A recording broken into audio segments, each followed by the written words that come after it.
22장 1절에서 2절 말씀입니다. 사무엘상 22장 1절에서 2절 말씀 한 목소리로 읽도록 하겠습니다.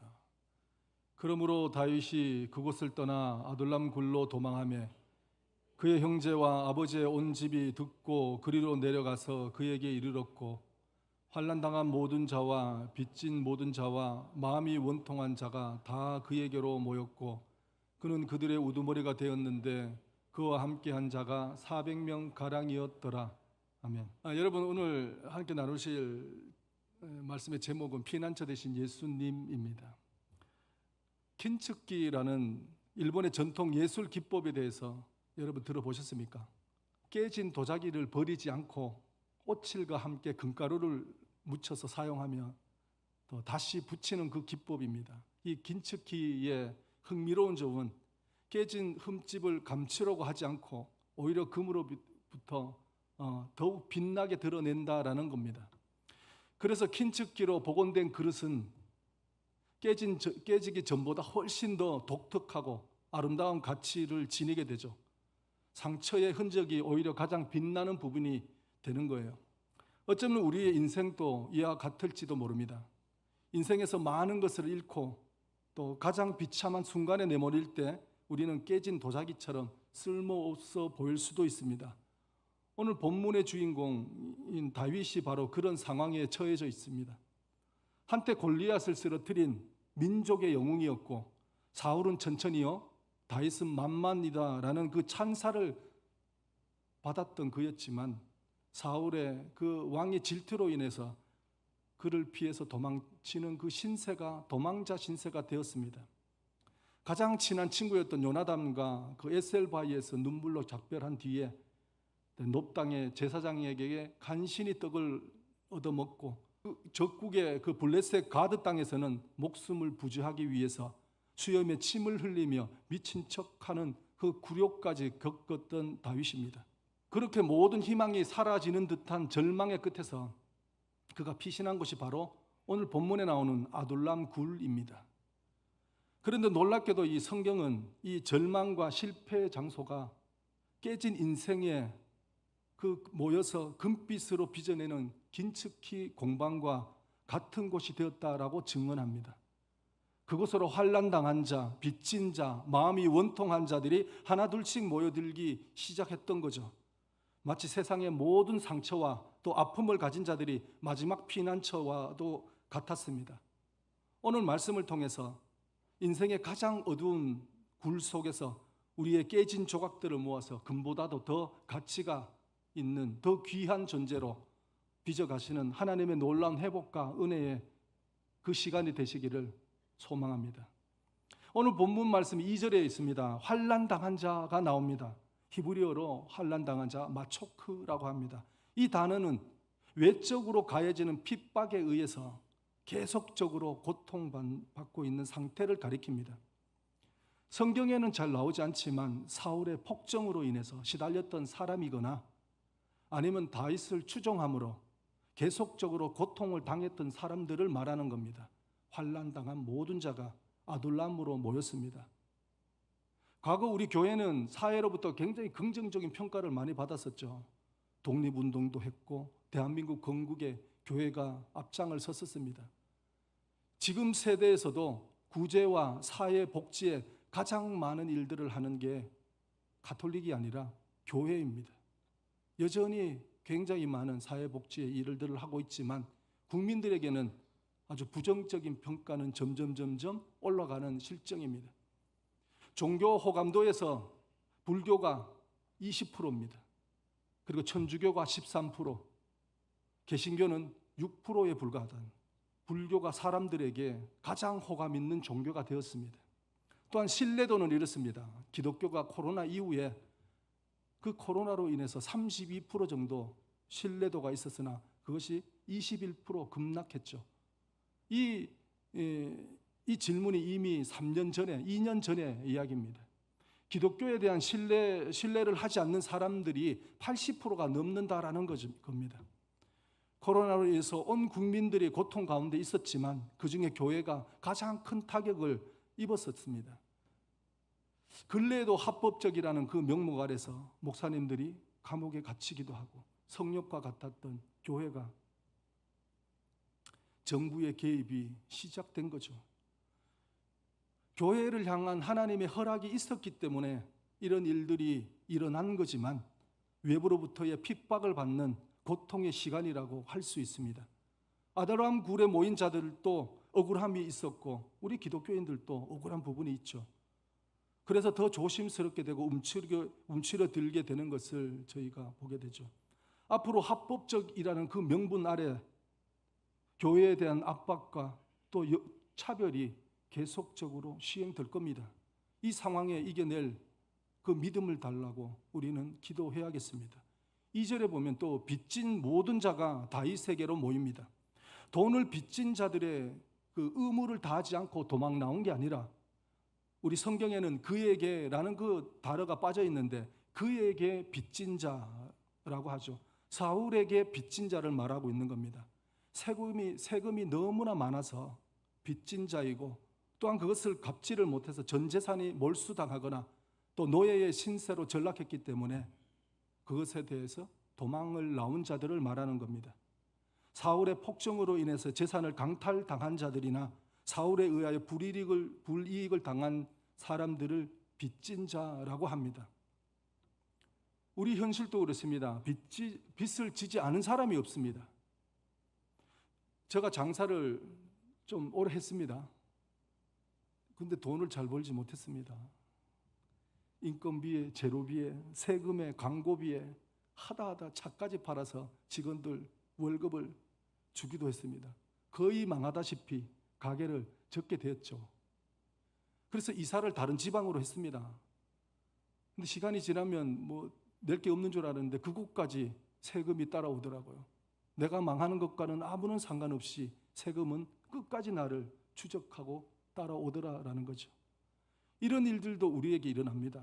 또한 우리가 빚지는 것이 방만한 삶을 살기 때문에 빚질 때가 있습니다.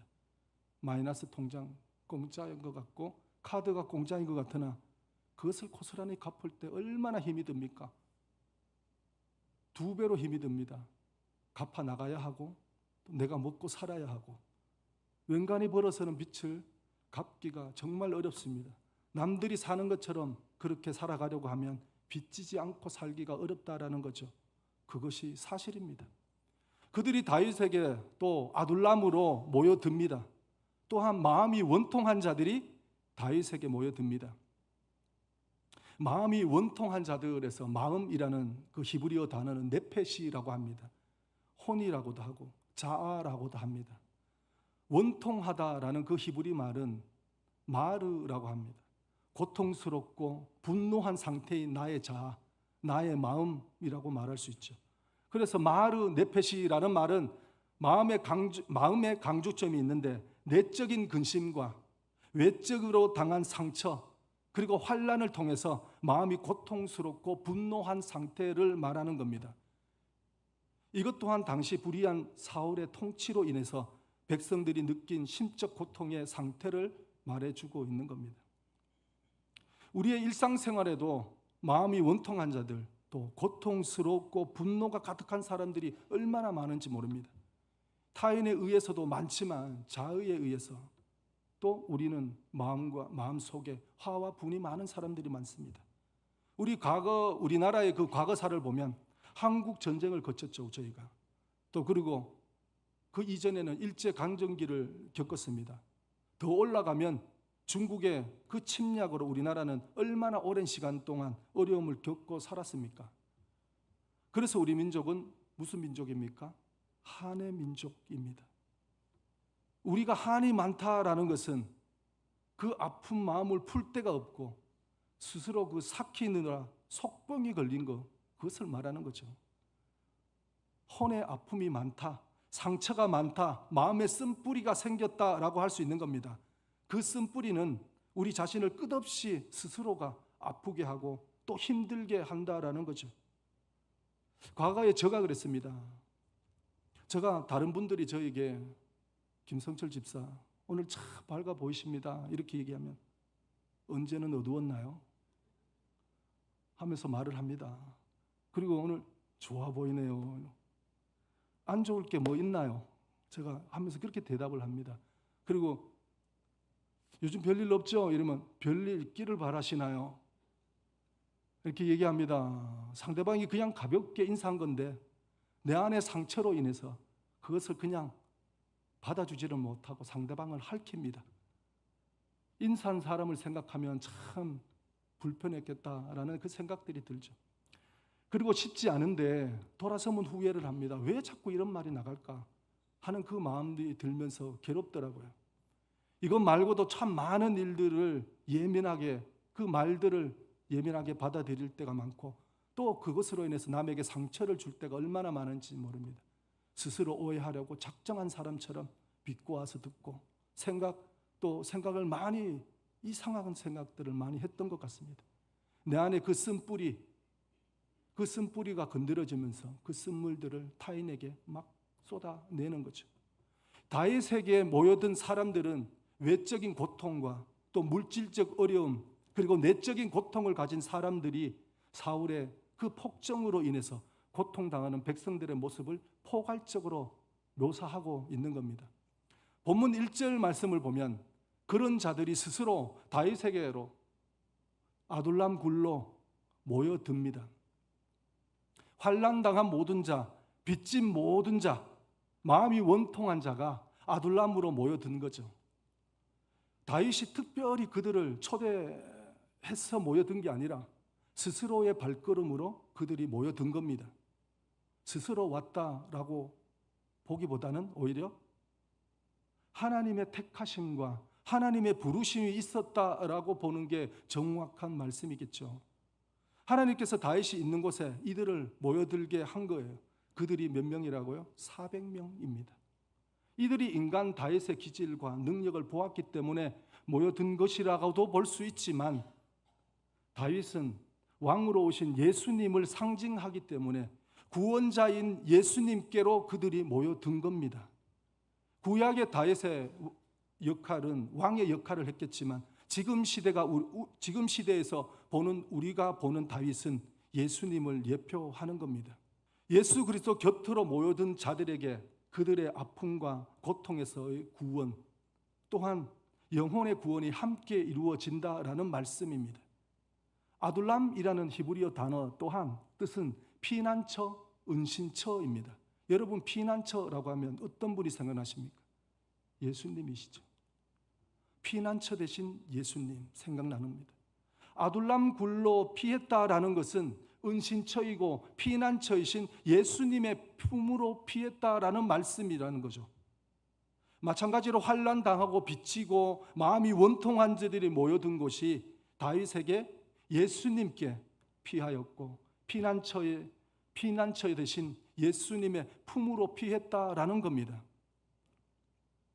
아둘람 굴, 예수님의 품, 지금 시대는 무엇입니까? 교회이죠. 이곳에서만 회복이 있고 쉼이 있다라는 겁니다. 그래서 아둘람 굴에 모인 그들은 어떻게 됐습니까? 그들은 그 아둘람 굴에 모인 것에 만족했던 자들이 아니라 그들은 다윗을 따라서 유대 지방을 침략하고 노략한 자들과 맞서 싸웠습니다. 사울 왕이 다윗을 잡는 데만 혈안이 되었기 때문에 나라 일을 잘 지키고 돌보는 데는 한계가 있었던 것을 볼 수가 있죠. 그래서 유다의 곳곳에 블레셋과 또 미디안과 같은 침략자들이 쳐들어오고 또 추수 때가 되면 들끓는 도적대들을 다윗이 도망 다니면서 그들을 또 쫓아다니며 다윗에게 모인 400명과 함께 상처받은 그들과 함께 그 도적대들을 무찌르게 되는 것입니다.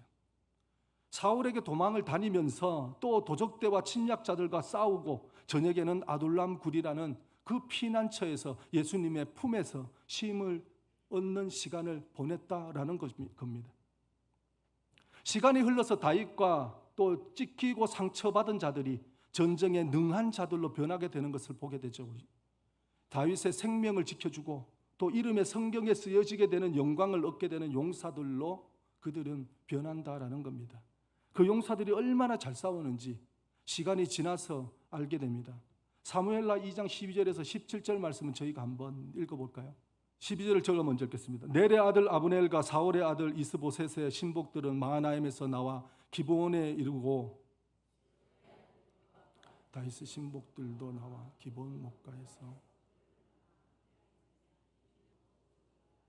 아브넬이 요압에게 이르되 원하건대 청년들에게 일어나서 우리 앞에서 겨루게 하자. 요압이 이르되 일어나게 하자 하매 사울의 아들 이스보셋의 편에 12명이요 다윗의 신복 중에 12명이라.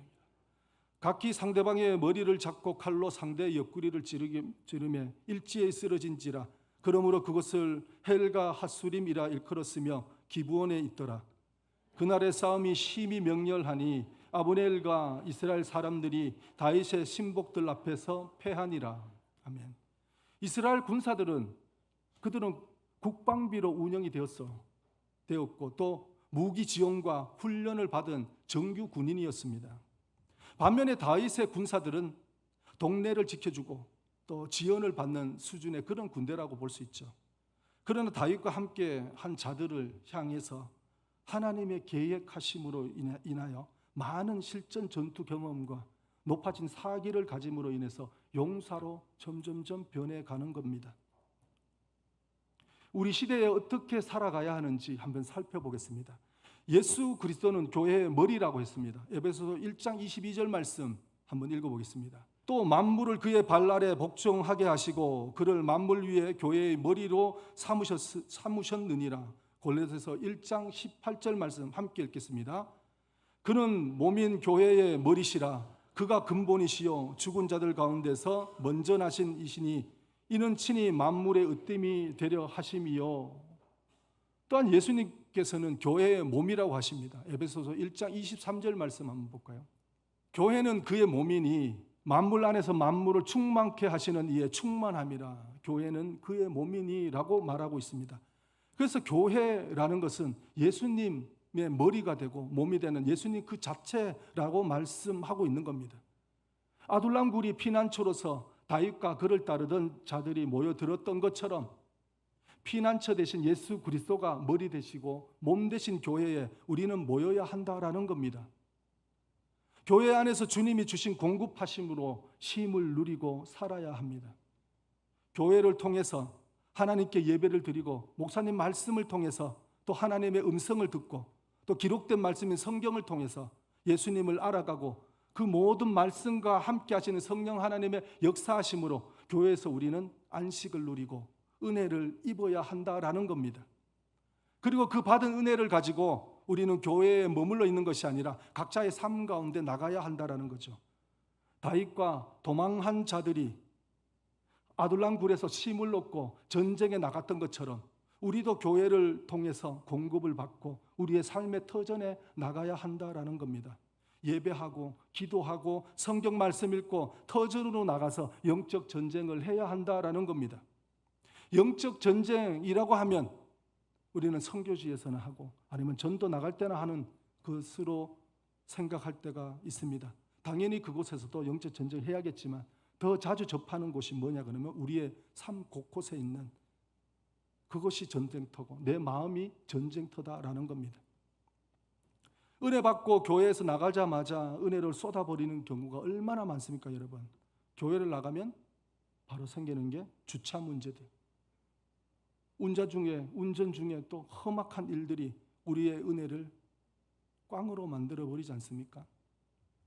또한 아내가, 남편이, 아이가 우리를 은혜를 없었던 것처럼 만들어버릴 때가 많다라는 거죠. 별것 아니라고 생각하는 이 전쟁에서부터 우리는 이겨야 하는 겁니다. 또한 직장에서, 가정에서 아니면 교회에서 들어오는 화, 또 그 분과 같은 우리가 싸워야 하는 영적 전쟁이라는 겁니다. 사단이 주는 것은 또 사단이 공격하는 것은 우리의 생각입니다. 생각에 얼마나 많이 사단이 공격하는지 모릅니다. 여러분 우리의 평강을 깨트리는 일이 있다면 그것을 우리는 거부해야 됩니다. 그것을 받아들이면 절대로 안 된다라는 거죠.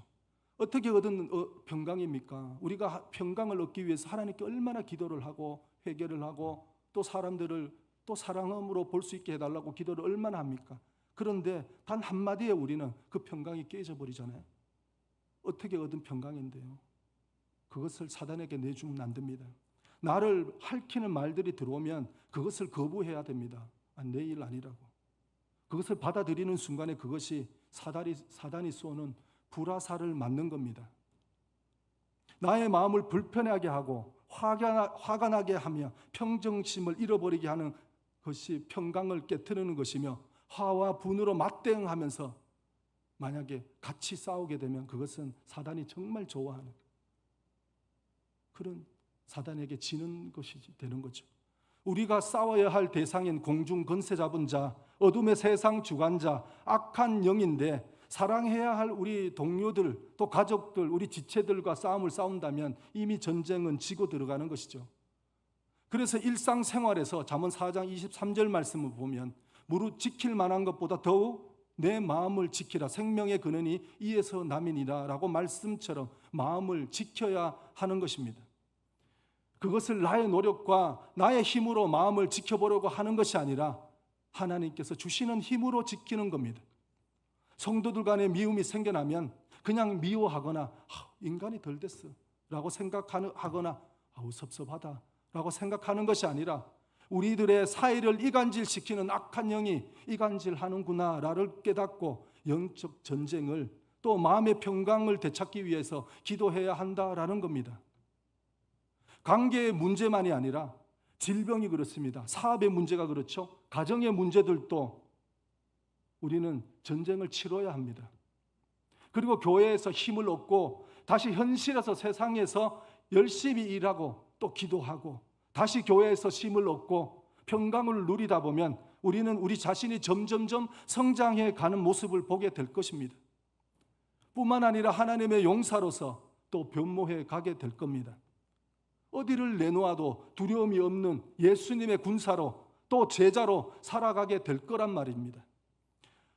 어려운 성도들을 위해서 기도해주고 신방하고 목사님과 함께 선교지 나가고 구제하고 어디를 가도 하나님이 함께 하심으로 두려움이 없는 하나님의 군사로 우리들은 변화되어 갈 것입니다.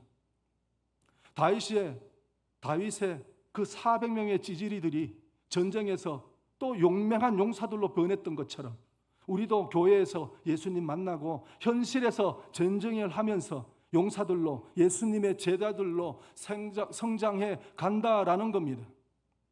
다윗은 예수님의 부르심으로 아둘람 굴에 몸을 숨겼고 또 그곳에서 다윗은 예수님을 만났습니다.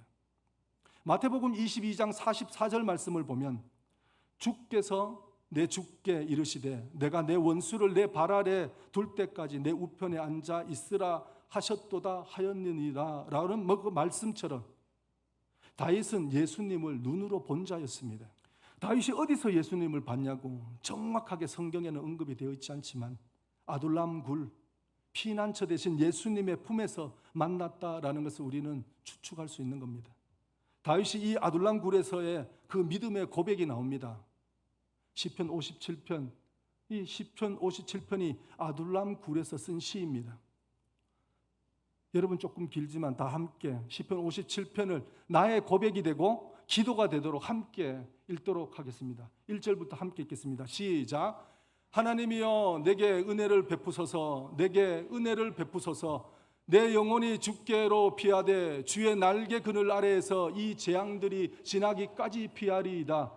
내가 지존하신 하나님께 부르짖으며 곧 나를 위하여 모든 것을 이루시는 하나님께로다.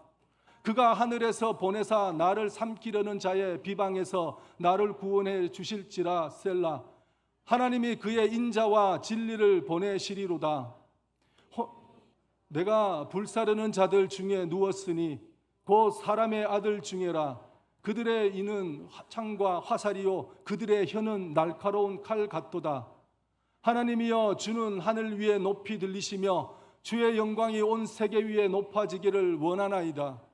그들이 내 걸음을 막으려고 그물을 준비하였으니 내 영혼이 억울하도다. 그들이 내 앞에 웅덩이를 팠으나 자기들이 그 중에 빠졌도다. 셀라. 하나님이여 내 마음이 확정되고 내 마음이 확정되었사오니 내가 노래하고 내가 찬송하리이다. 내 영광아 깰지어다. 비파야 수구마 깰지어다. 내가 새벽을 깨우리로다. 주여, 내가 만민 중에서 주께 감사하오며 문나라 중에서 주를 찬송하리이다. 무릇 주의 인자는 커서 하늘에 미치고 주의 진리는 궁창에 이르나이다. 하나님이여, 주는 하늘 위에 높이 들리시며 주의 영광이 온 세계 위에 높아지기를 원하나이다. 아멘. 다윗이 이 아둘람 굴에서 자신의 삶 가운데 펼쳐진 고통의 시간들을 하나님께 부르짖으며 버텼었고, 하나님께서 함께 하심으로 그는 승리하며 이겨내는 은혜가 임하였습니다. 그로 인하여 다윗은 하나님을 높이고 찬양하는 노래가 터져 나왔던 것처럼 우리의 삶 가운데 함께 하시는 하나님으로 인해서 시편 57편의 시가 우리의 신앙 고백이 되고 찬양의 목소리가 되시길 주님의 이름으로 축원합니다. 기도하겠습니다.